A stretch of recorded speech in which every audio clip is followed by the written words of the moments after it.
Fala, nação tricolor, tudo bem com vocês? Sejam muito bem-vindos a mais um vídeo do canal, mais um Bahia. Eu me chamo Amália e vamos falar de Bahia.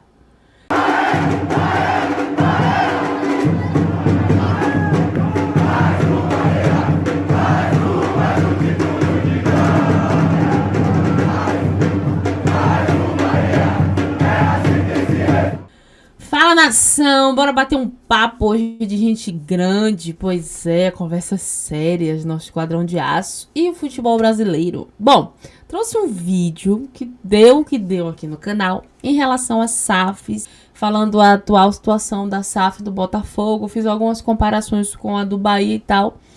E nessa busca, né, de entender as duas e tal, e o que estava acontecendo no Botafogo, acabou surgindo um assunto que nos interessa, que é o Fair Play da CBF, que vai entrar em vigor ano que vem, em 2026, em fevereiro.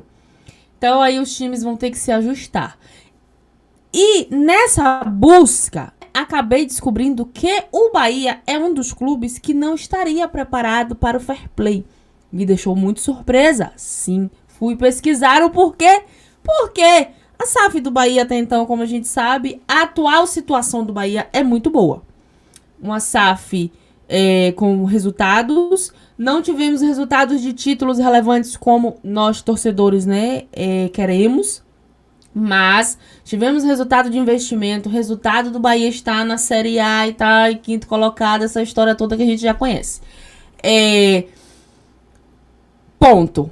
Eu fiquei, mas por que o Bahia não está preparado para o fair play financeiro? O Bahia está lá entre um dos times que supostamente estaria no vermelho. Mas por que se a SAF do Bahia até então, como a gente sabe, é uma SAF maravilhosa, a melhor SAF do Brasil e tal? E aí eu achei a resposta, mas a gente já vai entender por quê. Através de toda essa busca, eu vi, né, alguns times que estão com a sua porcentagem de dívida. Os 5 clubes que tem, né, que estão aí no ranking de dívidas no Brasil. Os 5 clubes com maior dívida líquida no Brasil. 4 deles são SAFs. A gente ouve muito falar sobre que a SAF hoje é o futuro do futebol brasileiro, né? Alguns times brasileiros afundados em dívidas e tal. E o ranking das dívidas que lidera é o Corinthians. A gente já conhece a história do Corinthians, como vem aí em dívidas. O Fair Play vem justamente para isso, para ajustar a casa. A gente já sabe dessa história, né? Dos times que estão aí em brigas para não cair no rebaixamento. Um investe tanto, o outro tem que investir mais para poder ficar no poder também. É uma briga por poder, né? E colocação no Brasileirão. Então está o Corinthians com 1 bilhão e pouco. O Atlético Mineiro também com 1 bilhão e pouco. O Cruzeiro, que é SAF. Atlético Mineiro é SAF. Cruzeiro também é SAF com 981 milhões. O Vasco, que a gente já conhece a história do Vasco, com 928 milhões. E o Botafogo com 884 milhões.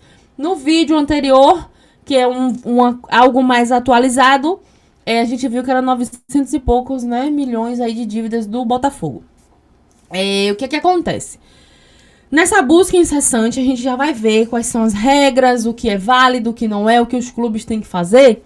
E eu meio que entrei em desespero por que o Bahia não está preparado? E aí, gente, eu fui descobrir que assim.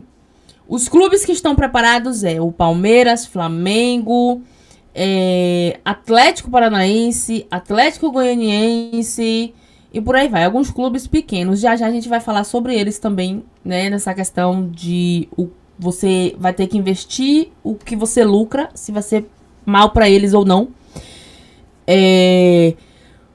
O Bahia não está preparado porque são novas regras. A SAF do Bahia veio com um planejamento do atual futebol brasileiro. Ponto. Tanto pode ser investido, a gente pode investir aqui, ali e tal. Com as regras, né, que a CBF vai implantar, vai ser algo que vai mudar completamente o que já existe no futebol brasileiro por conta dos calotes, né? Vamos falar assim, a gente vê exemplos aí do Corinthians, que é um dos maiores exemplos de caloteiros, né, de clubes caloteiros. Desculpa aí a torcida do Corinthians, mas é realidade hoje da administração do Corinthians. E o Bahia não está pronto porque... Não é porque o Bahia é um time que está no vermelho, um time que não tem condições de investir, nada disso. O Bahia hoje é um clube saudável. É um clube que está estável, né, em questão de lucros, em questão de investimento. O Bahia só não está preparado, eu acho que essa é a palavra, porque tem que se adaptar às novas regras. Então, se você é torcedor, eu achei na extrema importância de vir aqui falar isso, né? Se você é torcedor, algum dia ver que o Bahia não está preparado para o fair play da CBF, não se preocupe. Não é porque o Bahia está falindo, o Grupo City não está investindo, o Grupo City está enganando e tal. Não é isso. É só questão de adaptação. É algo completamente novo no futebol brasileiro. E é tão bom, né? A gente tá vendo o novo presidente da CBF trazendo coisas que já deveriam estar no futebol brasileiro há muito tempo. Até essa questão do impedimento, né, semiautomático, que já deveria estar aqui. Tanto que eu vi uma galera nos comentários falando que já deveria estar. Precisa ajustar também essa questão do VAR, porque a gente já viu até o próprio Rogério Ceni reclamando sobre isso. O VAR hoje interfere muito no jogo em si, no resultado do jogo em si. A gente já viu muita gente reclamando. Não pode nem falar muito sobre isso, porque senão gera processo. Eu não tenho dinheiro pra pagar processo. E aí a gente vem nos clubes pequenos. Já já vou soltar um vídeo pra gente entender como vai ser esse processo da nova regra, né? Dessa questão do fair play. Os clubes pequenos, como eu tinha dito lá no comecinho, vai haver uma porcentagem, já a gente vai ver quanto é, que os clubes podem gastar de acordo com o seu teto e tudo mais. Aí eu vi alguns comentários falando sobre os clubes pequenos vão se prejudicar porque eles não têm tantas condições de investir como um Flamengo, um Palmeiras, né, um Bahia. Só que aí está o X da questão que a gente falou mais cedo, de você investir até onde você pode, não fazer dívidas e não ficar devendo. Então os clubes pequenos vão colocar a mão aonde alcança, porque se caso um clube, vou usar aqui as cocós, né, as nossas queridas cocós, se as cocós que já estão aí acabadas em dívidas, em tempo de perder o teto delas, né, tá aí uma burocracia agora, um rebuliço por conta de presidente, que a gente já viu ultimamente essa novela. Se as cocós desesperadas para não caírem, vai lá, faz contratações que nem elas fizeram, que a gente nunca nem viu jogador nenhum, que eu não sei o que foi que o Fábio Mota fez, não que me interesse, mas se tratando do futebol em si, deixando a rivalidade de lado, a gente quer entender do futebol em si, a administração. Eu não consegui entender qual foi o que o Fábio Mota fez, para eu não usar outro termo aqui, né? Como eu já disse, eu não tenho dinheiro para pagar processo. Se enche de dívida para não cair, porque é um clube pequeno, e fica com suas dívidas lá e acaba se afundando ainda mais. Eu acho que esse seria o raciocínio, né? Por isso que times como Atlético Paranaense, que está na Série B, Atlético Goianiense, Cuiabá e tudo mais, meio que estaria mais preparados. Amália, como é que você sabe que esses clubes estão preparados? Uma pequena pesquisa que a gente vai lá e faz uns cálculozinhos pelo que a gente consegue adquirir dos clubes, né? Que eles postam sobre suas rendas, a sua folha. A gente consegue fazer uma pequena... Dá pra se basear. Não é o certo, não é o concreto, porque até então alguns clubes não dizem tudo, né? Muito explícito, mas pelo que a gente deu pra se basear, sabe? Então, mais uma vez, eu vou acender essa luzinha aqui. Você, torcedor do Bahia, que por acaso veja, o Bahia não está preparado para o fair play. Não se assuste. Não é porque o Bahia não está bem. Não é porque o Bahia está sendo enganado, ludibriado pelo Grupo City. Muito pelo contrário. Inclusive, o Grupo City foi a favor. Tá aqui a matéria.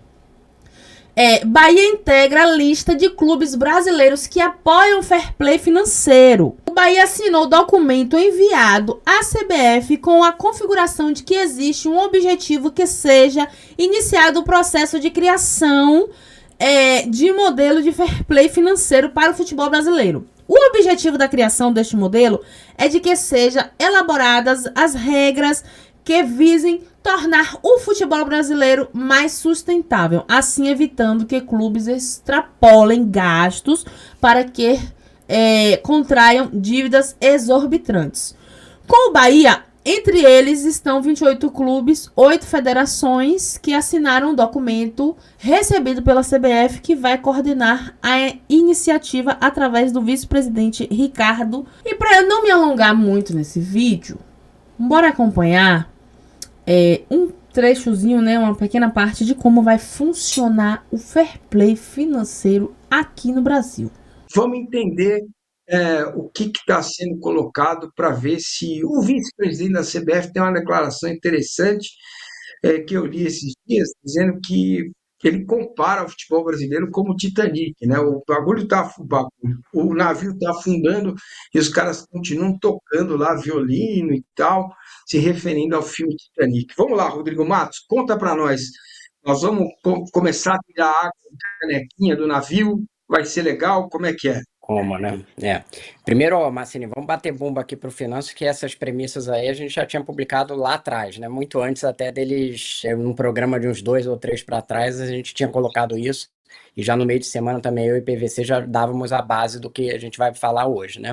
Mas a gente conseguiu com mais detalhes. E nessas 3 premissas está esse controle de dívida, que é o principal, que é, a partir de janeiro, o que isso significa? A partir de janeiro de 2026, quem fizer nova dívida e digamos assim, decalote nela, não botar em dia, o cara vai lá, fez uma contratação em janeiro de 2026, chega a primeira parcela em março, ele não paga, ele já está passível de punição. E essa checagem vai ser feita em março, julho e novembro. Então, isso para dívidas novas. O que significa dívidas velhas? As dívidas que foram feitas antes de 2026, ou seja, até agora, né? Essas você ainda vai ter ali um período de adaptação, mas os clubes vão ter 11 meses para se adaptar e ajeitar todas as suas dívidas velhas de uma forma que eles consigam pagar. Ele tem que pagar tudo, não é isso. Mas ele vai estar parcelado de alguma forma, dívida com as dívidas que estão passíveis de punição com atletas, funcionários, com outros clubes e com o governo federal, né, o imposto. Então, ele vai ter 11 meses para criar um parcelamento que ele cumpra. Se ele estiver cumprindo ali o parcelamento, ele não vai estar sujeito a punição nenhuma. Não é que ele tem que pagar tudo em novembro de 2026. A gente pode passar para o próximo quadro aí. Bora. Que é aí o outro é de equilíbrio operacional. O que significa equilíbrio operacional? Você tem que começar a gastar menos do que você arrecada. O básico do básico, né, que a gente deveria faz em casa, né? Você tem ali receitas relevantes, que tem um número de receitas que são consideradas, que eles consideram, que são todas as receitas de clube de futebol, e despesas relevantes. O que a gente tem que dizer aqui? Vai estar excluído dessas despesas na conta investimento na base, no feminino, infraestrutura, eu esqueci de botar aí, mas clube social também. Então, vamos ser sinceros que está uma certa flexibilidade aí, né? Esses itens como despesa não estão considerados dentro da conta. Você tem que apresentar, se você apresentar prejuízo, entra em período de monitoramento, fica 3 anos sendo monitorado pela CBF, e durante esses 3 anos, no caso dos clubes da Série A, não vai ter que dar no máximo 30 milhões de reais de déficit em 3 anos ou 2,5% da sua receita, tá? Esse item vai ser começado a aplicar, ou seja, vai ter punição a partir de 2028. Você vai ter uma transição em 26 e 27. E a questão do aporte, né, de capital, que foi uma coisa discutida, não vai ter limite, só que o aporte vai ter que ser feito via aumento de patrimônio. Ou você tem que colocar ali, na empresa, ela hoje vale 300 milhões, você está falando assim, coloquei aqui 100 milhões para cobrir o prejuízo do ano. Então, a empresa passa a valer 400 milhões, você coloca como capital integralizado dentro daquela SAF, né? Então, não teve gente que estava pedindo, era inclusive uma das propostas do Flamengo, que tivesse uma limitação de aporte, mas não vai ter essa limitação. Aí podemos passar para o outro quadro, que é a outra premissa. Bora. esse é o dos custos do elenco, né? Controle ali dos custos do elenco. 70% o custo do futebol tem que estar em 70% das receitas. O custo do futebol vai incluir salários, encargos, direito de imagem e amortização. Eu fui perguntar para o pessoal do grupo lá da CBF, falei assim, hoje quantos clubes brasileiros estariam adaptados? Eles me disseram que acham que na Série A em torno de 60% dos clubes estariam adaptados, ou seja, 40% não estariam, né? Então vai ter um período aí de adaptação, isso também é válido a partir de 2028, mas eu acho que, visto que 40% tem que se adaptar, eu acho que é um prazo bem razoável, que tenha dois anos e no terceiro ano você consiga estar adaptado a esse controle de receita. Para a Série B, o que vale é 80%, mesmo regra de transição. E o último item, que é a dívida de curto prazo, vamos ver lá. Dívida de curto prazo significa o quê? É aquela dívida que você tem que pagar em um ano. Ela vai ter que estar em 40%, 45% da sua receita. A dívida líquida de curto prazo. O que é a dívida líquida de curto prazo? É tudo que você deve em um ano, menos o que você tem de dinheiro em caixa, que você tem ali no banco. Eles vão excluir num item ali que é salários de dia a dia, o que é justo, né? Por exemplo, porque você acaba entrando no dívida de curto prazo, o salário que o clube tem que pagar naquele ano. E aí esse salário não está atrasado, né? Você coloca, eu tenho essa dívida durante o ano, em 2025 eu vou ter que pagar tanto de salário. Mas não está atrasado, né? Você ainda vai pagar aquele salário de qualquer jeito, né? Mas os salários que estão atrasados, aí esses vão entrar. Então vai estar em 45%. Esse é o item mais difícil de ser cumprido. E porque ele prevê que um clube esteja completamente saudável, ou seja, ele esteja um fluxo de caixa ali todo certinho, que você esteja conseguindo pagar todo o seu ano. Então, por isso, a transição só vai passar a ter punição em 2030. E, por último, a regra para recuperação judicial, que depois a gente vai tratar o caso do Vasco. Folha salarial tem que ser mantida se o clube pediu recuperação judicial. A folha salarial tem que ser mantida igual aos 3 meses anteriores, e na janela de transferência ele tem que ter lucro. Tira tudo que ele ganhou e tudo que ele perdeu, ele tem que estar com uma sobra de dinheiro, senão ele não vai poder contratar, justamente porque eu acho que é uma coisa justa, porque senão o cara entra na recuperação judicial, não paga suas dívidas e sai gastando dinheiro com contratação e com salário, né? Não é exatamente o caso do Vasco, a gente vai mostrar, mas esse a regra criada para essa questão da recuperação judicial. Eu acho que tem mais 2 quadros, Massini, mas eu não tenho certeza, que se a gente acabou botando, que eram mostrando como é que eram as finanças dos clubes, quais que estavam ali adaptados, não estariam adaptados, mais ou menos para a gente ter uma ideia. Não sei se entrou que eu mandei. Isso aí. Dívida de curto prazo, aí a gente vê como é difícil. Eu fiz um cálculo aqui, 13 clubes não estariam adaptados hoje. Inclusive um clube que tá saudável como o Palmeiras. Mas o Palmeiras estaria, tipo assim, ele estaria fora por uma diferença muito pequena. O dele tá 0,5 e teria que estar 0,45. Então é um clube que, tipo assim, pode ser uma coisa circunstancial do ano, inclusive de 2024. Mas você teria a maior parte dos clubes, 13 clubes, não estaria adaptado isso no final de 2024. Pode ser que agora, no final de 2025, o clube já esteja adaptado, né? Mas mostra a dificuldade, esse vai ser o item mais difícil de todos os clubes se adaptarem. Eu acho que se você for ver aí, se a gente olhar no 2024, quão poucos clubes estaria ali o Atlético Goianiense, o Atlético Paranaense, né? Que na época ainda estava na Série A, estaria... Estou olhando aqui, está um pouquinho pequeno e a minha vista já está... espero que as pessoas estejam vendo. Mas o Bragantino, tá aí, ó. Estariam adaptados o Atlético Paranaense, o Atlético Goianiense, o Criciúma, o Flamengo, o Cuiabá, estariam adaptados o Juventude, o Palmeiras estaria e o Bragantino. pouco, né?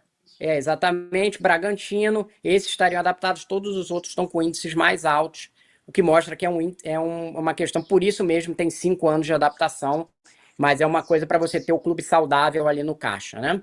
E aí o outro quadro que a gente tem, esse é o relatório do Convocados, né, do César Grafietti, mostra quais clubes que tem ali num período de 3 ou 5 anos que eles estão no azul, né? E o que a gente vê na média, né? Você olha que boa parte dele está no vermelho, né? Então você tem esses Flamengo, Atlético Paranaense, Palmeiras, Inter, Cuiabá, todos esses estavam no azul, Fluminense, Bragantino, mas e o Cruzeiro aí no acumulado de 5 anos não, mas no acumulado de 3 sim, positivo. E você tem vários clubes que estão no negativo, clubes como São Paulo, Corinthians, Vasco, Bahia, Botafogo, Atlético Mineiro, Grêmio. Então essa é uma questão que também vai demorar 3 anos, mas os clubes vão ter que começar a zerar o déficit deles. Não é que, assim, vai ter um ano que passou um pouco, não tem, vai entrar em monitoramento, não tem questão nenhuma. O problema é ficar constantemente no vermelho. Então essas são as regras que estão postas. Vai ter ajustes, vão haver ajustes, mas vão ser pequenos. A base é o que está posto aí. Vai ter uma outra coisa que vai mudar até o final do mês. Pronto, né? Acho que deu pra gente ter uma noção de como vai acontecer. E como eu tinha dito, mais uma vez vou relembrar, não é porque o Bahia está aí endividado, nem nada disso. Eu acho que os clubes que realmente vão ter uma maior dificuldade são os que precisam resolver as suas dívidas, como os primeiros que eu citei aqui. São as dívidas enormes. A gente já conhece essa história, né? Bom, deixa aí nos comentários o que você acha sobre isso. Beijo tricolor, fiquem com Deus e até a próxima.